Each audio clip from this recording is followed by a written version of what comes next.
바로 시작. 휴. 자, 그래서 I 단계로 가겠습니다. 여기도 마찬가지로 이제 거를 타선이 없는 문제들이 굉장히 많기 때문에 한번 달려보도록 하겠습니다.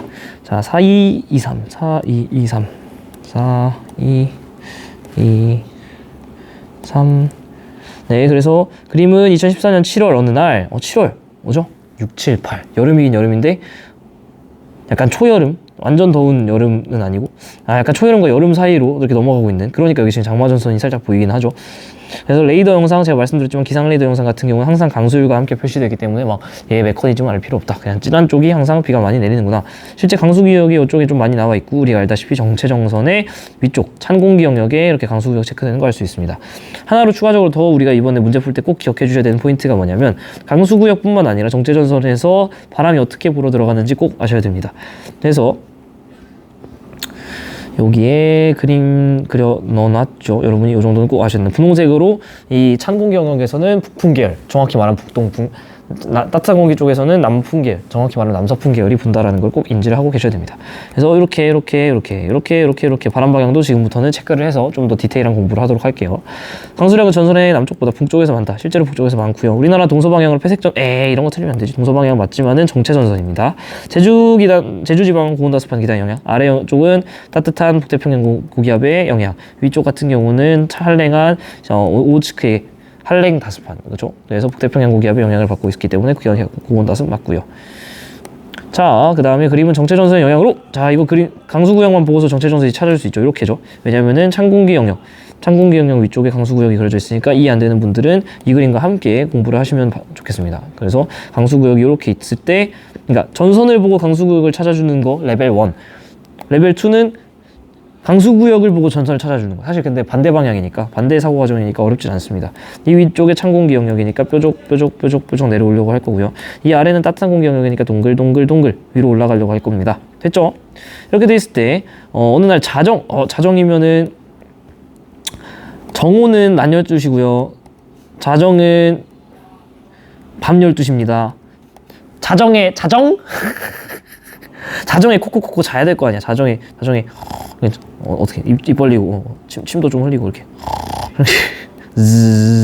이렇게 자정에 네, 이렇게까지 해줘야 돼. 자정. 그쵸. 자정이 밤 12시예요. 그래서 밤 12시기 때문에 이 밤이란 자료를 굳이 왜 줬을까? 얘는 딱 봐도 기상위성 영상 중에서 가시 영상 쓸 수 있다 없다? 없다. 얘는 낮에만 쓸 수 있으니까. 얘는 적외 영상으로 본 거고요. 적외 영상을 봤다는 걸 뭘 보고 싶은 거다? 구름의 두께가 궁금한 거고요. 밝으면은 두께가 두껍고 어두우면은 두께가 낮죠. 하지만 적외선 에너지 방출량 자체는 밝으면 오히려 작고 어두우면 오히려 크다. 이런 제가 지금 랩처럼 뱉는 말이 이해가 돼야지 여러분이 문제 풀 때 하나도 지장 없이 다 풀 수 있다. 가시 영상 영역 아니나 다를까 나오지만 틀렸고 적외 영상이 있고, A 지역은 남풍 계열의 바람, 제가 아까 말씀드렸지만 여기서 이제 바람 부는 방향도 아셔야 돼. 이렇게. 그래서 A 지역 같은 경우에는 북쪽 지방 찬 공기 영역이 있기 때문에 북풍 계열의 바람이라 땡이고요. 이러면 정답 바로 딕은 나오긴 하지만은 그래도 한번 확인해 봐야죠. 정체전선은 북동 남서 방향. 자, 북동이면은 이렇게 있을 때 북동이면은 북동 이쪽 방향이죠. 이쪽 방향. 남서면은 이쪽 방향이죠. 이렇게 발달했냐 그 뜻이에요. 실제로 오른쪽 위로 올라가는 모양을 그려져 있으니까 북동 남서 방향으로 발달한 게 맞습니다. 자, 3번. 그림은 우리나라를 통과하는 어떤 온대 저기압에 동반된 한랭전선과 온난전선을 물리량 따라 구분한 거래요. 자, 보시면은 전선면의 기울기가 급한 친구, 더 X축 이렇게 넘어가서, 이 말은 전선면의 기울기가 크다는 거잖아요. 이 친구가 한랭이겠고, 이 친구가 온난이겠죠. 그래서 가축에 올라갈 수 있는 거는 한랭이 크고 온난이 좀 작은 거일 텐데, 뭐 다양한 게 있겠죠. 지금 생각나는 거는 뭐 속도라던가, 그죠? 뭐 등등등등 있을 것 같아요. 온난전선은 A다. A 아니죠. B가 통과하는 동안 풍향은 시계 반대 방향으로 변한다. 자, 제가 계속 말씀드렸지만은 전선이 내 머리 위로 지나간다라는 건 이렇게 지나간다라는 건 색깔 바꿔볼까요? 편서풍 타고서 이렇게 이동할 때 어쨌든 저기압의 이동 방향이 이렇게 됐을 때 우측은 여기죠. 즉 우측에만 지금 전선이 있죠. 그러니까 내 머리 위로 전선이 지나갔다라는 건 풍향 변화가 무조건 시계 방향으로 일어났다는 거고, 내가 온대 저기압이 지나갔음에도 불구하고 내 머리 위로 전선이 안 지나갔다. 그 말은 풍향 변화가 반시계로 일어났다는 겁니다. 이 반대로도 생각할 수 있어야 돼요. 온대저기압이 지나갔는데 풍향 변화가 반시계라는 건 내 머릿속에 절대로 전선이 지나갔을 리가 없고, 온대저기압이 지나갔는데 내 머리 풍향이 시계 방향을 변했다는 거는 진행 방향이 우측에 있다는 거니까 무조건 온난전선 지나가고 한랭전선 지나가고의 순서로 이야기가 진행이 될 수밖에 없다라는 거죠. 그래서 사실은 기억 니은 째껴졌으니까 디귿 정답은 무조건 나오지만은 제가 아까 말씀드린 것처럼 전선의 이동 속도가 당연히 이렇게 올라갈 수밖에 없습니다. 자, 마지막은 아니죠. 4번. 자, 전선의 형성 원리인데요. 전선은 왜 기본적으로 형성되냐? 우리가 배경지식으로도 알고 있습니다. 따뜻한 공기랑 찬 공기랑 만나면은 얘네 둘이 섞여서 미지근한 공기가 되는 게 절대 아니고 어떻게 된다? 찬 공기가 아래로 깔리고 따뜻한 공기가 위로 올라간다 했습니다. 그래서 얘네 둘이 전체가 갖고 있는 위치, 무게중심의 값, 수능 특강에서 뭐라고 표현했냐? 따뜻한 공기와 차가운 공기의 위치 에너지 합이라고 했었고요. 기억 안 나시는 분들은 영상 전에 거 봐야겠지. 그래서 그렇게 돼 있으면 얘네들이 점점 찬 공기가 아래로 깔리면서 이 무게중심이 점점 아래로 깔리게 된다고 했습니다. 그러면 위치 에너지 자체는 어떻게 된다? 처음보다 꾸준히 감소할 수밖에 없고, 이 감소하고 있는 위치 에너지는 분명히 에너지 보존 법칙에 의해서 다른 추가적인 에너지로 사용될 수밖에 없는데, 이게 바로 온대저 기압이 계속해서 성숙해 나가고 발달해 나가는 그런 에너지원으로 사용이 된다라는 거죠. 그래서 온대저 기압의 에너지원 했을 때 여러분 이걸 딱 외워서 기억을 해주셔야 됩니다. 온대저 기압의 에너지원은 뭐였냐면은 찬 공기와 따뜻한 공기가 만나는 기단에서의 위치 에너지라고 했었죠. 그죠? 전선에서의 기단의 위치 에너지. 그죠? 꼭 기억해 주셔야 된다. 자, 그래서 수조의 가운데에 칸막이를 설치를 하고 양쪽 칸에 온도계를 설치한 후에 기업 칸에 드라이어 아이스를 넣습니다. 그러니까 쉽게 말하면은 왼쪽에 콜드, 찬 공기 영역이고 오른쪽에 핫 공기 영역이라는 거죠. 그럼 얘의 위치 에너지가 어딘가 있겠고, 무게중심이 얘의 위치 에너지가 어디에 있을 텐데, 얘네들 평균값으로 대충 요 정도 있었다고 해봅시다. 근데 얘네들이 천천히 공기를 들어 올리면서 보면은 당연히 찬 공기는 아래로 무거우니까 밀도가 커서 깔리고 따뜻한 공기는 이렇게 위로 뜰 겁니다. 그러면은 찬 공기의 무게중심이 쭉 아래로 깔리면서 이 전체적인 시스템의 무게중심이 아래로 깔리게 됩니다. 그래서 제가 아까 말씀드린 것 같은 현상이 일어나는 거겠죠. 그래서 가에서 공기의 밀도는 기역칸이 크냐? 저 기역칸이 찬 공기 영역이니까 더 크고요.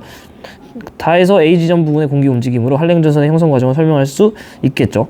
여기 같은 경우는 찬 공기가 따뜻한 공기 아래로 파고드는 그러한 한랭전선의 모양, 콜드, 핫 공기 영역을 계속 파고드는 밀도가 크니까 이 한랭전선의 움직임을 사실은 이 A 지점을 통해서 설명을 충분히 할 수 있겠죠. 수조안 전체 공기의 무게중심은 다에서 높느냐? 다는 지금 시간은 지금 이렇게 흘러가면서 실험을 진행하고 있는 거죠. 그래서 이 무게중심 자체는 계속해서 떨어질 수밖에 없다고. 이 무게중심 자체는 계속해서 아래로 깔릴 수밖에 없어요. 왜냐? 이렇게 해서 감소한 위치 에너지만큼 이 녀석이 에너지원으로 활용해서 온대저 기압이 계속해서 나아가기 때문입니다. 그래서 시간이 지남에 따라서 무게중심은 높아지는 게 아니라 낮아질 수밖에 없어요. 땡. 중요하죠. 중요한 개념입니다. 자, 이것도 은근 질문 많이 할 텐데 이걸 왜 틀리는지 이 문제에서 설명해 드리도록 하겠습니다. 이거는 답지를 봐도 이해 못한다는 분들이 정말 많은데, 여러분이 기본적으로 왜 이거를 못 푸냐, 왜 여기서 버벅이냐면 문제를 꼼꼼히 읽지 않아서입니다. 여러분이 읽고 싶은 대로 읽어서요. 그거를 지금 보여드릴게. 자, 표는 가의 1 강수량 분포. 이거 보자마자 저 같은 경우 집중호우가 생각이 납니다. 집중호우가 생각이 나서 집중호우의 정의에 따라 얘는 1시간에 30mm인데 시간. 하지만 하루에는 80mm라 그랬죠. 1일. 그래서 여기 보시면은 사실 80이 어딘지 애매하긴 하지만 이 정도 색깔이면 일단 무조건 집중호우죠. 이렇게 막 진하게 칠해져 있는 거. 집중호우가 많이 나타나고 있습니다. 이렇게. 근데 집중호우 지역이 상당히 D1, D2가 하루 간격인데, 한마디로 이렇게 1일 지났다는 거죠. 1일 이렇게 지났는데 하루 간격인데 얘가 전체적으로 봤을 때 위로 좀 북상한 느낌이 듭니다. 위쪽으로 이렇게 강수구역이 조금, 여기만 봐도 비가 안 내리던 지역인데 내리기 시작하는 거 보면은 전체적으로 이 비가 내린 영향권이 한 요 정도에서 더 위쪽으로 이렇게 올라가서 요 정도까지 올라왔구나, 이렇게 전체적으로 북상하고 있다는 느낌을 강수구역 북상을 알 수 있습니다. 근데 그 중에서도 우리나라가 정체전선 영향권에 있었다라는 거랑 같이 보시면은, 정체전선은 사실은 1일 단위로 보면은 조금 애매하지만은 그래도 어쨌든 간에 얘는 북상하기 때문에 정체전선이 뭐 대충 요 정도 이렇게 있었다가 얘가 좀 더 이렇게 올라오지 않았나, 그죠? 얘는 제주도 아래쪽에 이렇게 전선이 형성돼 있다가 제주도 근처로 이렇게 올라온 그런 느낌입니다. 그죠? 그렇게 돼 있을 때, 자, 요 자료 해석을 안 하고 일단 문제를 풀어볼게요. 자, D1일 때, 요때 정체전선의 위치는 더 북쪽이냐? 원래 남쪽이었는데 약간 북상하고 있는 느낌이고요. 그죠? D2일 때 남동풍의 빈도는 더 크냐? 자, 남동풍의 빈도는 D2일 때 지금 보시면은 이 자료를 봐야죠. 일단 봤을 때 여기 점 3개 찍혀있다. 그죠? 오케이. 점 3개니까 일단 3번. 여기는 4개 찍혀있다. 그러니까 4번. 그러면은 남서풍이 더 크겠네요. 남동풍의 빈도가 더 작은 거네요. 땡. 그렇게 하면 정답은 딱 봐도 디귿인데 디귿이 없죠. 그럼 일단 디귿을 풀어보겠죠. D1일 때가 북태평양 기단이 더 영향을 받는다. 그렇죠. 지점 A 같은 경우는 지금 남쪽의 지방에 있는데 북태평양 기단의 영향은 어쨌든 간에 장마정선이 북상하면서 장마정선이 북상을 이렇게 쭉쭉쭉쭉 하면서 이 영역이 점점 확대되는 거잖아요. D1일 때가 더 남쪽에 있었으니까, 이때가 더 장마정선이 남쪽에 있었으니까 어쨌든 간에 북태평양 기단의 영향은 여기가 뭐래 쏘리 이렇게 있었는데 이렇게 올라왔잖아요. 그러니까 얘가 지금 북태평양 기단의 영향으로 들어왔잖아요. 그러니까 지금 D2일 때가 이 D1일 때보다 A 지점을 봤을 때 A 지점이 영향을 더 많이 받는 건 D2일 때겠죠. 그래서 D1일 때가 아니에요. 그래서 정답이 없습니다. 뭐지? 이렇게 되는 거죠. 사실 여러분이 이거를 당황해가지고 답지를 보면 니은이 맞아서 정답이 2번일 겁니다. 이 자료 해석을 여러분 입맛대로 해서 그래요. 제가 분명히 필기노트에 이거 비슷한 거 해줬다고 해서 여러분이 그거대로 지금 해석을 한 건데, 제가 거기 필기노트 했던 거랑 가장 큰 차이점이 뭐냐면 여기는 지금 단위가 퍼센트지, 제가 했던 건 미터 퍼 세크였습니다. 오케이? 단위가 다른 거예요. 지금 요 단위를 못 보신 분들은 문제를 풀 수가 없습니다. 지금 얘가 뭐라 그랬냐면 문제 똑바로 읽었어야 되는데 풍향 빈도라고 했어요. 제가 이걸 일부러 스킵하고서 안 읽었는데 이 풍향 빈도라는 걸 제가 가르쳐 드린 적이 있나요? 없죠? 이거는 한마디로 이 자료를, 이 수능을 본 모든 친구들이 처음 보는 자료라는 거고, 우리는 지구과학 어떤 임용고시라든가 올림피아드가 아니니까 얘를 미리 알고 있는 친구들은 흔치 않았을 거예요. 그러면은 이런 풍향 빈도라는 자료를 처음 봤을 텐데 그거를 여러분이 보고 해석할 능력이 있느냐를 확인하고 싶은 거라고. 그게 수학 능력이잖아요. 그게 수학 능력. 그게 수능이잖아요. 새로운 걸 보고서 학습할 수 있는 능력이 있느냐. 단위가 퍼센트잖아. 여러분이 수능까지 공부를 빡세게 해놓으면 이런 새로운 자료 해석 능력이 생깁니다. 남동 같은 경우는 지금 무슨 뜻이냐면, 자, 풍향이 이런 류의 풍향, 이런 류의 거의 뭐 남남서가량의 풍향이 내가 측정한 모든 풍향의 지금 이 40선에 있잖아요. 40%를 차지한 거 이 뜻이라고. 풍향 빈도니까. 단위가 퍼센트지. 여러분 이거 뭐야?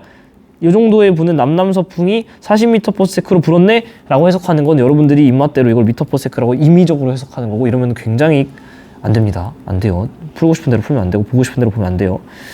자, 그래서 얘는 지금 올바른 해석이 뭐냐?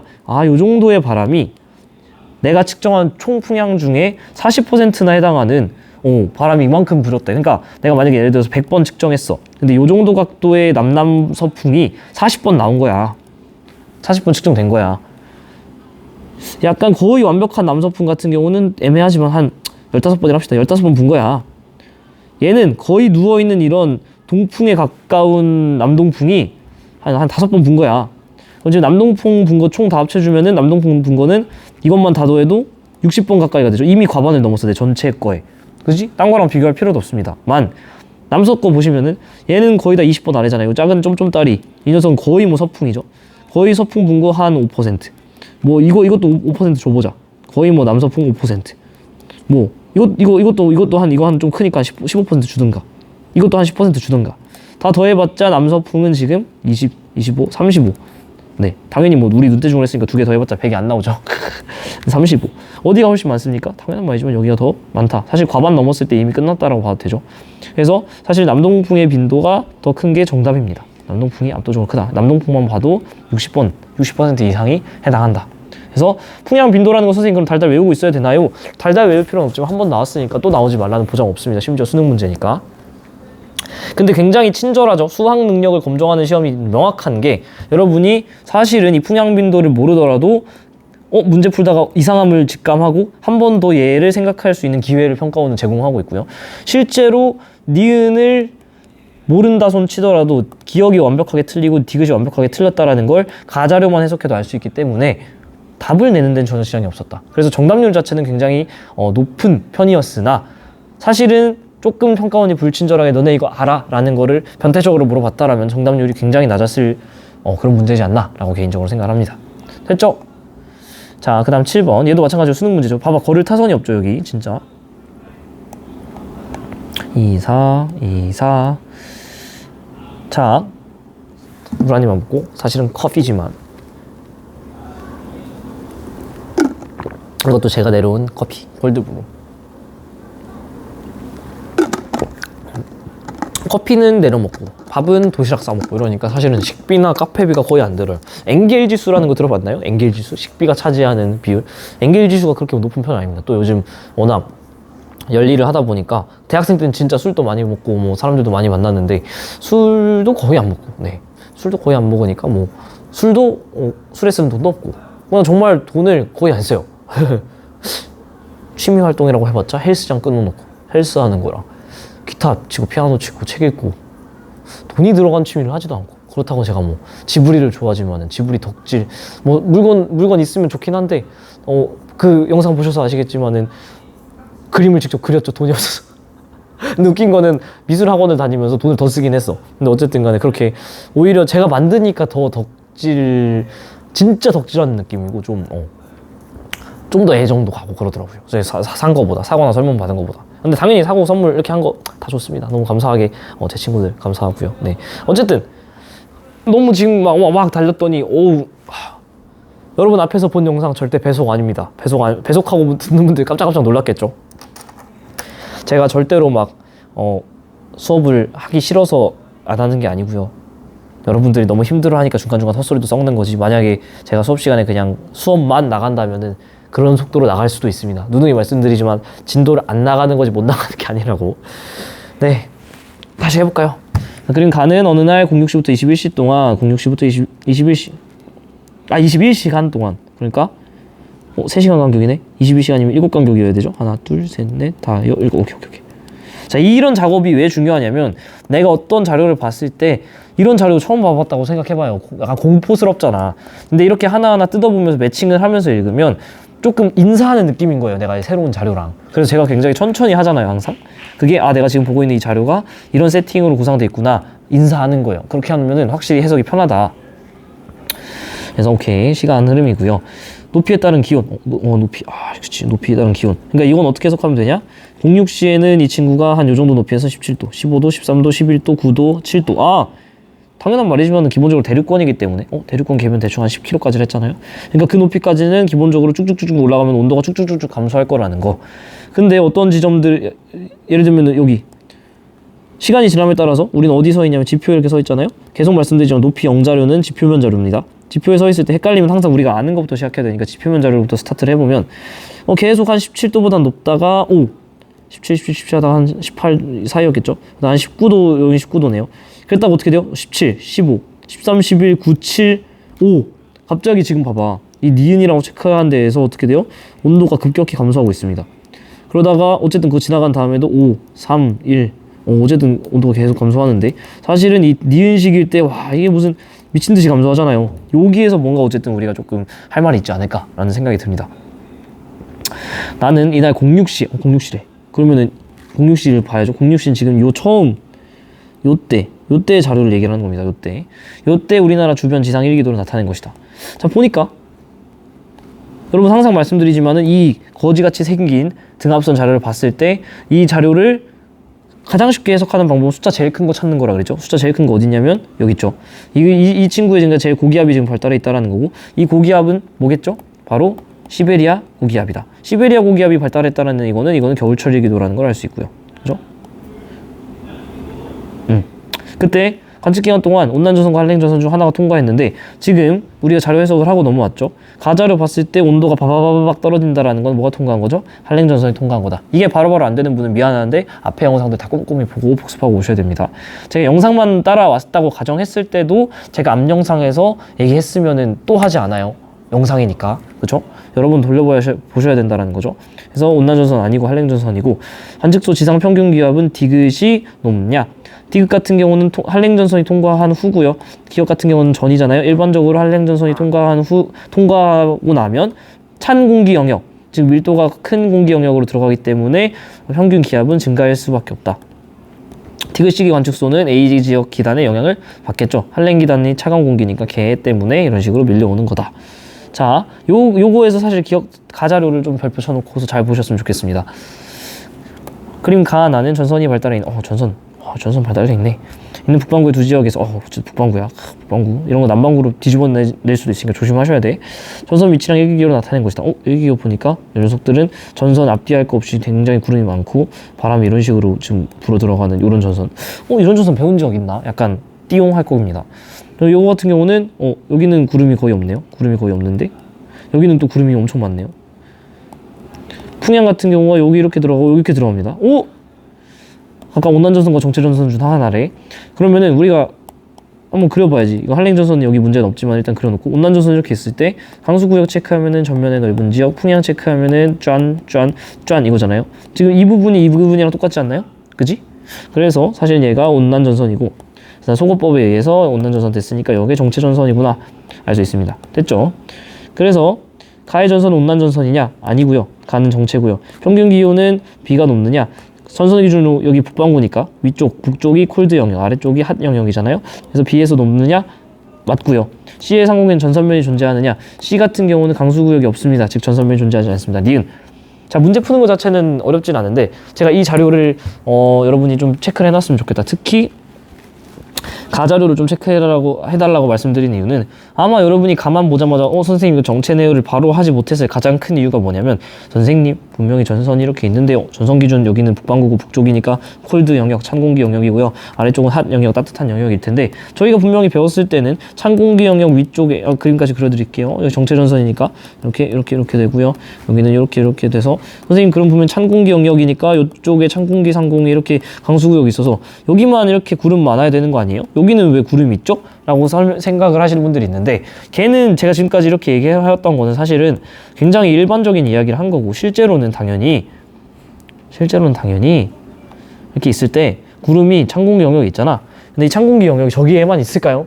애가 조금 따뜻한 공기가 상승하는 게 조금 약하면 저 보라색 화살표가 따뜻한 공기 영역을 좀 내려오면서 구름이 좀 생길 수도 있고 실제로 좀 비도 내릴 수도 있겠죠. 하지만 주된 강수 영역이 당연히 찬 공기 영역이라는 건 인지를 하고 평가원 문제에서도 계속해서 그렇게 출제가 됐었던 거고 아니나 다를까 이 친구는 3월 문제긴 합니다. 학평 문제긴 해. 근데 어쨌든 간에 출제가 된 게 정체 전선 같은 경우에는 어떤 자료를 주느냐에 따라 실제적으로 전면 후면 할 거 없이 전선에 남북 할 거 없이 전체적으로 구름이 다 껴있을 수 있는 자료가 나올 수도 있겠다라는 거 포인트 하나. 포인트 둘은 지금까지 출제됐을 때는 아까 우리가 이 문제에서 제가 이거 바람 방향 이거에서 이렇게 있을 때 여기선 이런 바람 이런 방향에서 여기는 북풍 계열의 바람. 사실 지금까지는 정체 전선을 기준으로 북쪽에는 북풍 계열, 남쪽에는 남풍 계열이라는 바람의 이야기만 어떤 남북 방향의 흐름만 얘기를 했었는데 사실 여기 8번 같은 경우 2022년 3월 학평 같은 경우에는 일기기호를 줌으로써 실질적인 바람 방향을 읽어낼 수 있게 했었죠. 출제됐죠. 즉 여기는 엄밀하게 북동풍이라는 사실과 여기는 엄밀하게 남서풍이라는 사실을 언급을 해줄 수가 있다라는 거죠. 이게 한번 자료로 출제됐기 때문에 분명히 어느 순간 정체전선 있고 강수구역은 어쨌든 간에 찬공기 영역 북반구 기준으로 하는 겁니다. 그리고 바람이 이렇게 북동풍 남서풍이라는 디테일을 물어봐도 이상할 게 없다라는 거죠. 그래서 이 정도까지도 이번 기회에 넣어놔요. 머리에 바뀌지 않는 사실이잖아. 넣어놓으시고. 자, 9번 같은 경우에는 2022년 실시한 10월 학평 9번 문제입니다. 자, 그림 하나는 정체전선 발달했는데 뻔하죠? 여기 이렇게 있겠고 이게 좀 더 북상했네요. 그죠? 강수구역 이쪽에 있으니까. 그래서 A선은 가나 사이에 한식의 열대야가 발생했다. 자, 열대야가 발생한다는 거는 우리가 고온다습한 북태평양 기단의 영향을 받아줘야겠죠. 그러려면은 이렇게 그려줘서 이 아래쪽에 있는 북태평양 따뜻하고 습한 북태평양 영향에 받았던 시기는 아마 나지 않을까. A가 열대야 발생한 시기는. 전선은 가시기보다 나시기 북쪽에 위치한 거 보이죠? 점점 지금 강수구역에 북상하고 있고요. 가시기에서는 A에서는 남풍계 봐봐 또 나오잖아. 물론 10월 학평 문제긴 하지만 또 나오고 있습니다. 그래서 A 시기 같은 경우는 이런 식의 북서풍 바람이 불고 여기서는 남서풍 바람이 불기 때문에 북동풍. 그래서 A 같은 경우는 A 같은 경우는 주로 북풍 계열의 바람이다. 땡. 그리고 A에서 열대야가 발생한 시기는 나이다. 그쵸? 북상을 해서 북태평양 기단이 오후측의 기단을 밀어내면서 A를 자기 영역으로 집어삼킨 거. 이렇게 돼야 되겠죠.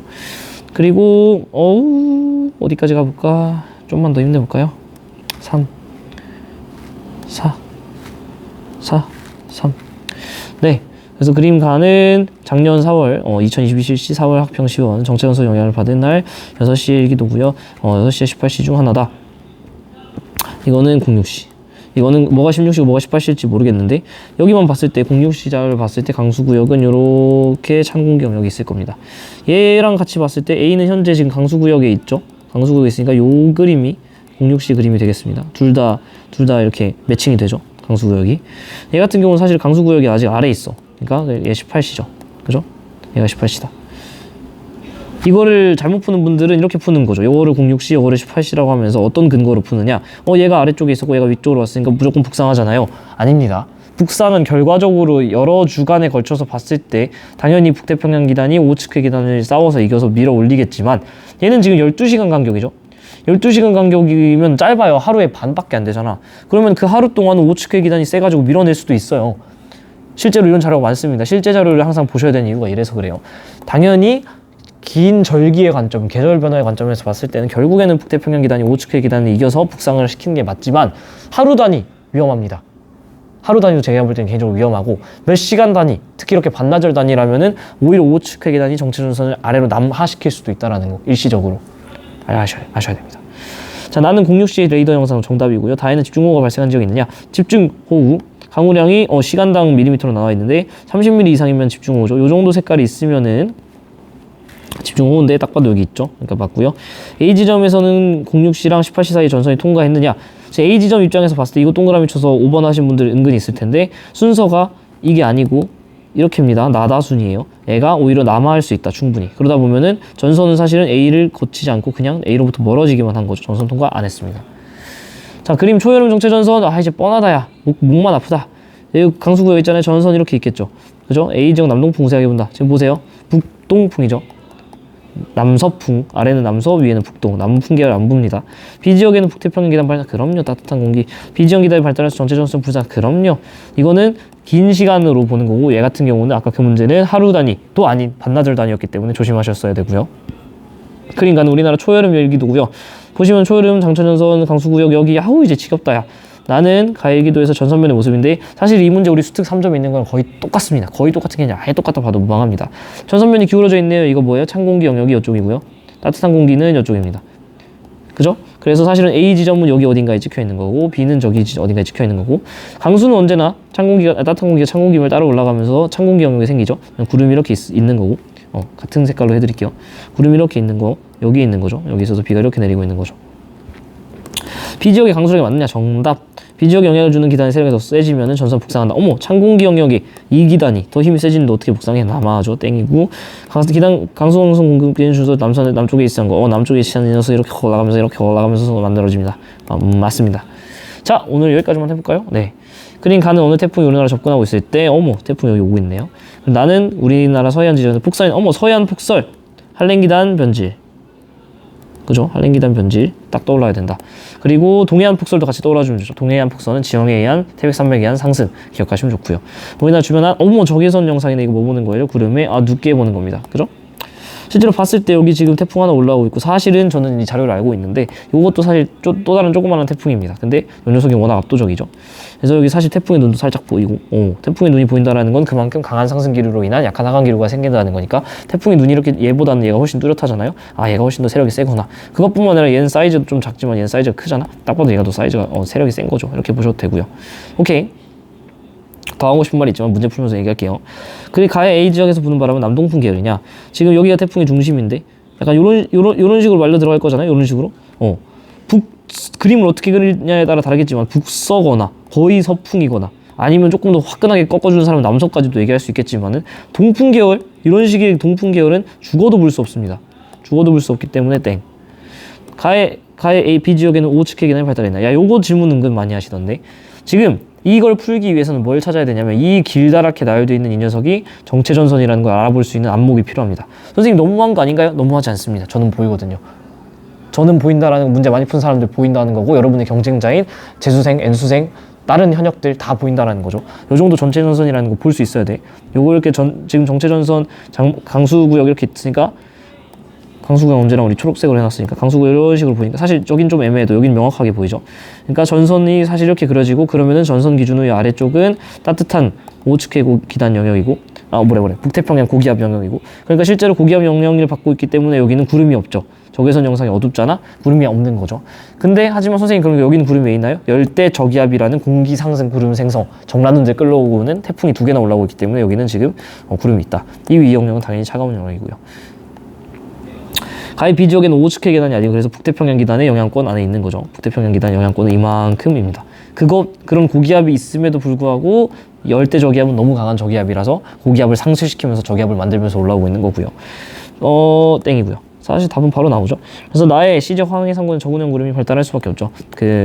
한랭 기단의 변질이고 사실 이 그림은 그냥 여러분이 머릿속에 외우세요. 이게 딱 보면은 겨울철 위성 영상의 일반적인 모습입니다. 위성 영상. 겨울철의 대표적인 위성 영상 모습이에요. 여기서 지금 시베리아 고기압이 떡 자리 잡고 있어가지고 계속 이렇게 펌핑을 바깥쪽으로 해주고 있으니까 사실은 여기 이 해역에서 다 지금 기단의 변질이 일어나고 있는 거예요. 여기. 그래서 저군형 구름들이 이렇게 다 쌓여 있습니다. 뭔가 빗자루로 쓸어낸 모양처럼 엄청 많죠. 이게 다 저군형 구름이에요.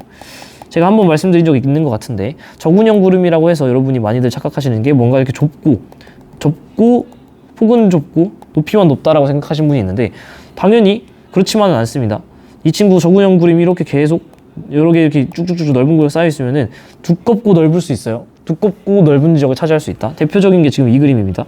이 라인들은 다 두꺼운 저군형들이 쭉 줄지어 나열되어 있는 그림이에요. 그래서 겨울철에 대표적인 위성 영상이니까 얘도 그냥 머릿속에 꼭 넣어주셨으면 좋겠다. 답 3번. 자, 갈 길이 멉니다. 여러분 영상 잘 따라오시느라 고생 많이 있으시고요. 네, 열심히 푸시길 바랍니다. 안녕.